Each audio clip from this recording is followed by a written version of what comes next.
You know, one time I slapped my mom. Like,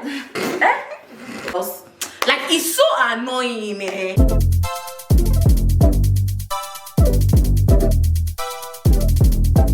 Hi, my name is Michelle. Hi, my name is Deborah. Hi, my name is Jessie. It's Nikki J, and this is Get Real with Us. So we're basically going to be talking about controversial topics that we feel like people have spoken about before, but people don't still acknowledge what has been said. No, before we get into the video, we're actually going to all take a shot. To start it off, right? And to activate, Oh my god, this bottle has a hat. and to activate Arriba! Just a small disclaimer, we are all above 18 years of age and we do not encourage underage drinking.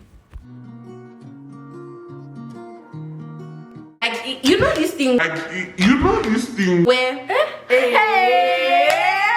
First off, African parents and their old mentality. goddamn. I feel like it's to be honest, I feel like like African parents are so behind in the whole technology and the whole self-awareness. Like African parents have so many mental issues, but imagine telling your African mom that she's depressed or she has anxiety. She'll be like, what is that? You know, I feel like it's not just depression. I feel like African parents or any parent, like I feel like they're way behind. They're living like in the olden days. Yeah. Their mentality hasn't like developed with us, and I feel like they're still very sexist. They're very racist, and they think it's normal. And very Like, homophobic. Yes, my dad says a lot of racist things. Like he talks about other races in a Like very our African disrespectful way. parents say a lot of things that if people hear them on social media, they'll be cancelled. No, if Gen Z heard them, if they If say Gen Z comes to Twitter and talk their mind, bro, they'll be cancelled. They will Like if drag them. African parents have Twitter, it's over for them. it's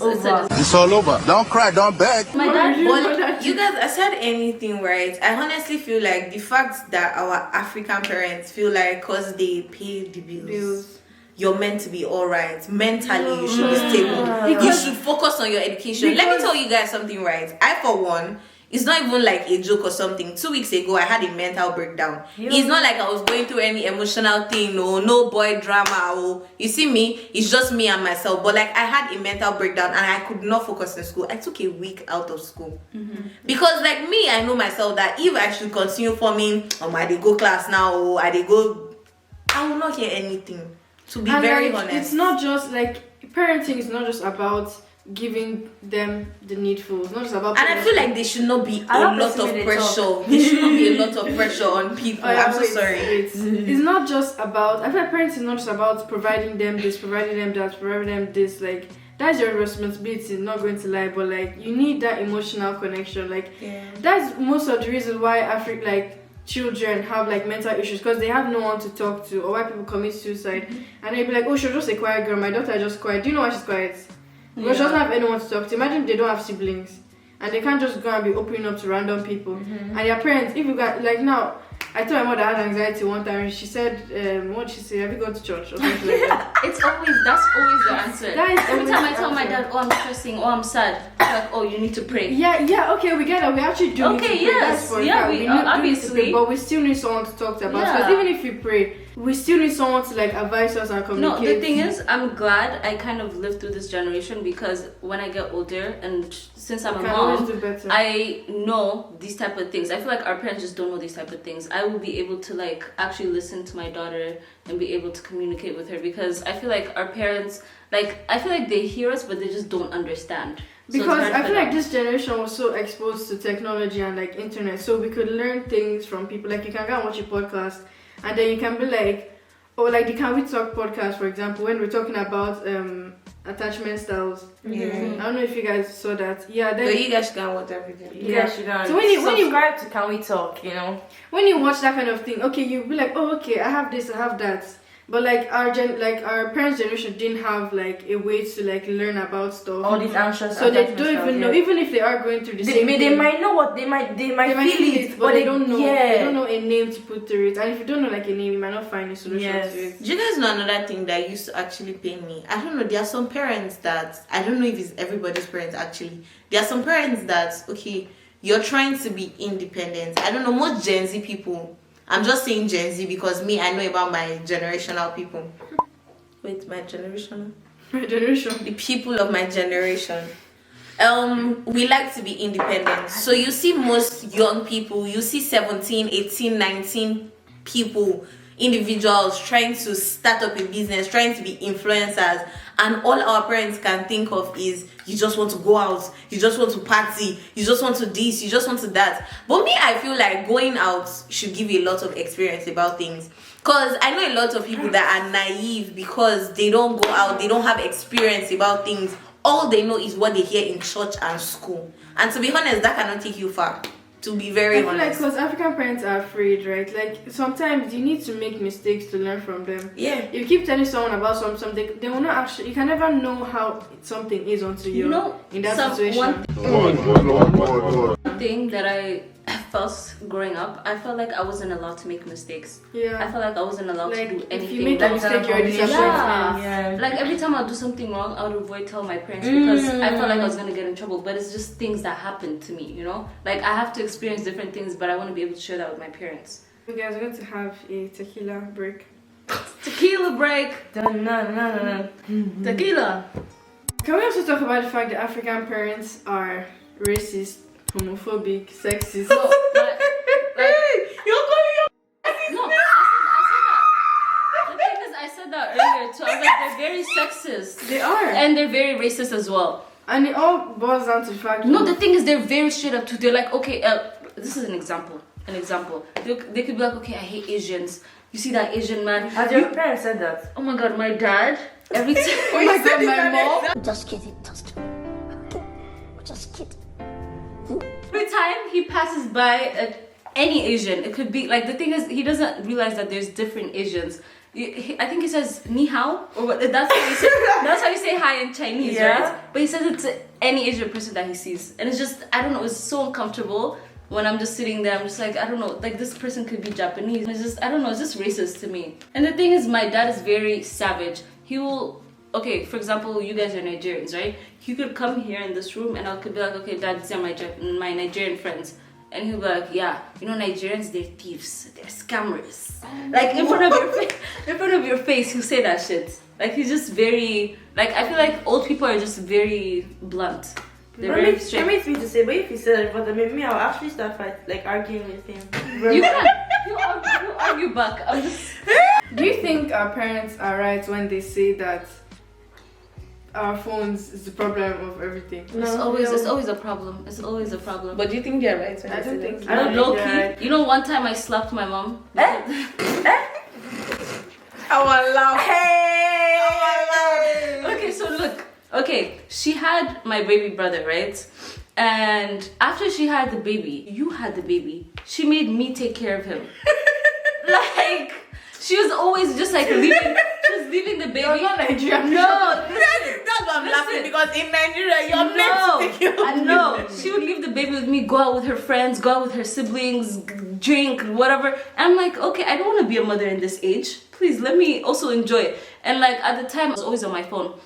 And this one time I was 16 or 17 at the time. She comes in and she's like, change your brother's diaper. I'm like, girl, I'm on the phone. I don't want to change the diaper.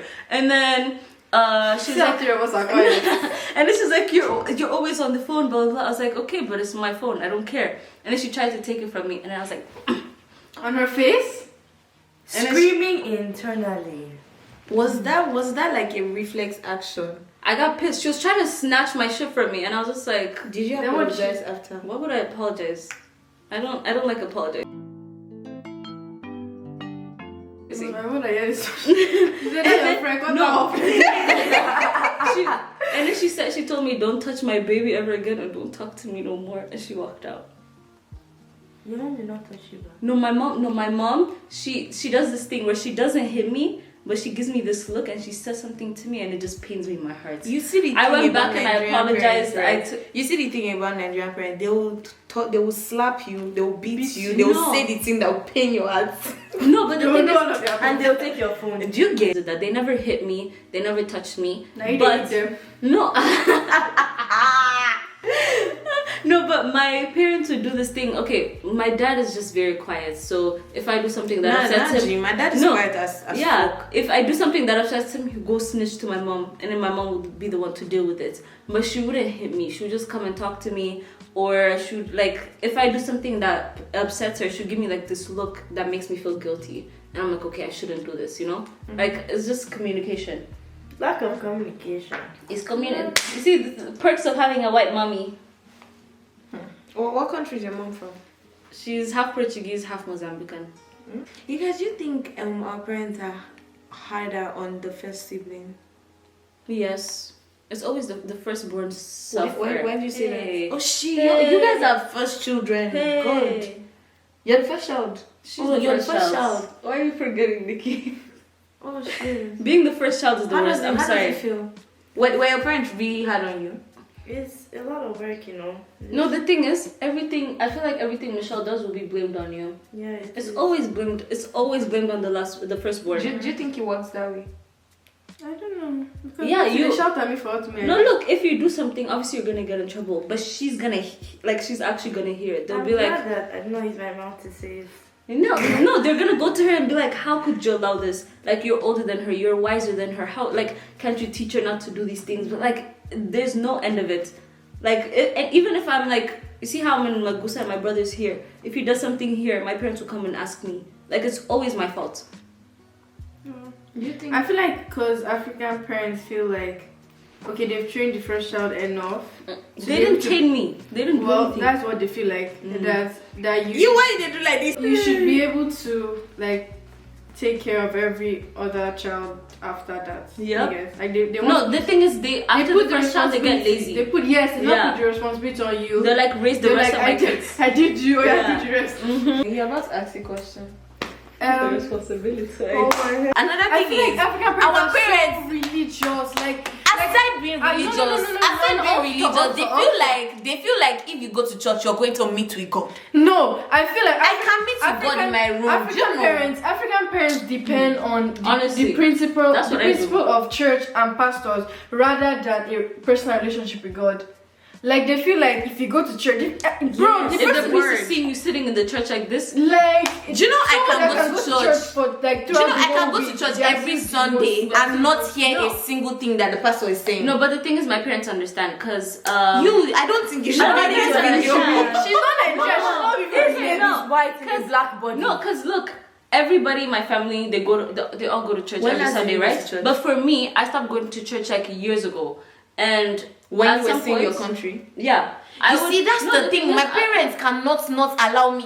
No, the thing is, My dad cannot be driving the car to church and I say that I want to stay at home. Let me tell you how it works. Sometimes I'm sick and my father tells me to enter the car that I will receive healing in church. Do you understand the way it is now? But like, I feel like our parents need to understand that it's Like, not when you go to it's church your that you have personal a relationship with Like, God. like I don't get how African parents want. Maybe there's a job promotion or there's a job opportunity that they want, right? And obviously they're praying towards it, like manifesting everything.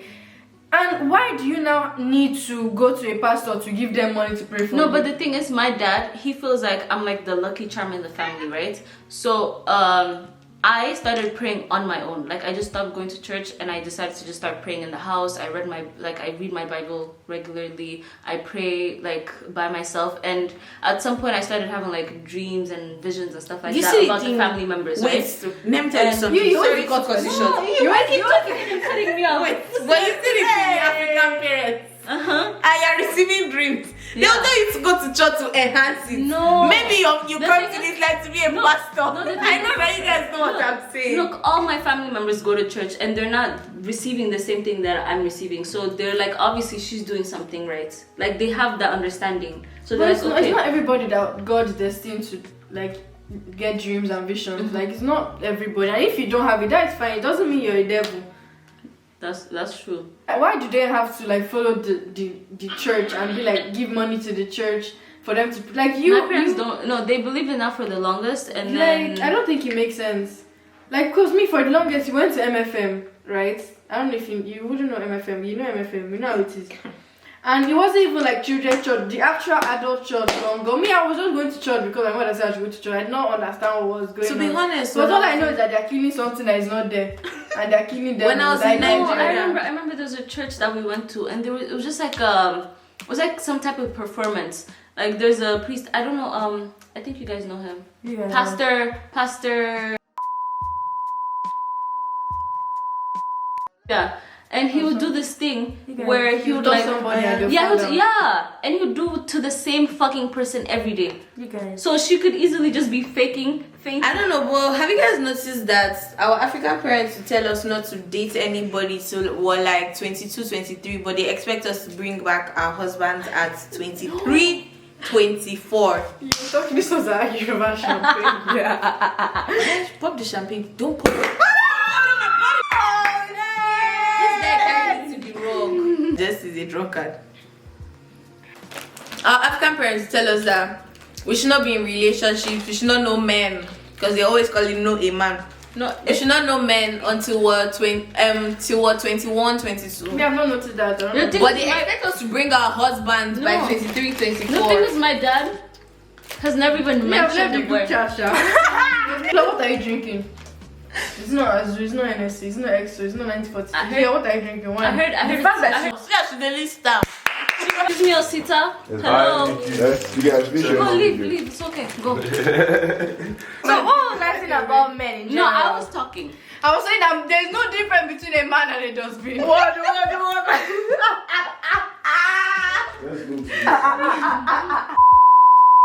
go. See, men, Bye bye. She said, I don't know, bye bye. So thank you for watching this video. Don't what do forget you mean by thank you for watching? Let me tell you something about me. Can you guys Quiet on the set. Action. You see the chips on your hand? Hey, now what's making you people drunk? Are you people mad? Small shots one. Small shots, one. I think una done they go. We can have a good time. What's wrong with you? Hey, una supposed to stay stable. Everybody.